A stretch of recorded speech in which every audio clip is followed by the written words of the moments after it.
Morning everyone, সকলে কেমন আছো? আশা করি সবাই ভালো আছো, সুস্থ আছো।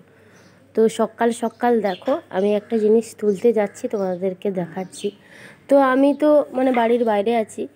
তো সেই কারণে আমরা গ্রামে থাকলে কি হয় যে সব সময় তো এটা সেটা খাওয়া হয়, তাই সপ্তাহে একদিন চিরতার জল বা যে কোনো তেতো পাতার জল খাই, যাতে শরীরটাকে ভালো রাখার জন্য, পেট পরিষ্কার করার জন্য।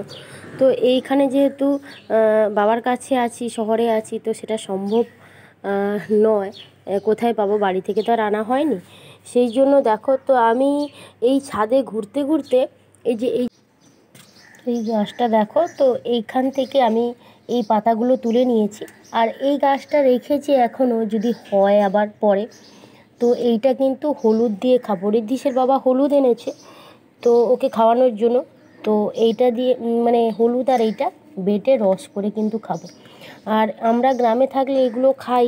তো এইটা না খুব উপকারী। তো শহরের মানুষ হয়তো অনেকেই জানে না, আর আমরা যারা গ্রামে থাকি বা আমার যারা গ্রামের বন্ধুরা আছে তারা কিন্তু জানে।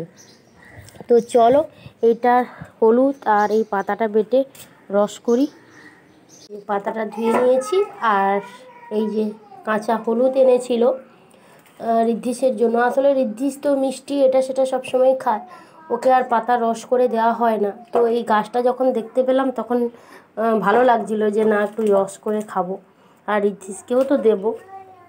তো চলো এটা বেটে নিই।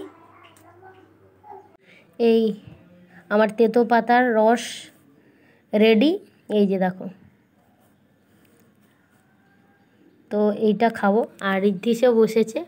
আদৌ তো ঋদ্ধিস খাবে না, ওকে জোর করে দিতে হবে। তো চলো, টাটা সবাইকে।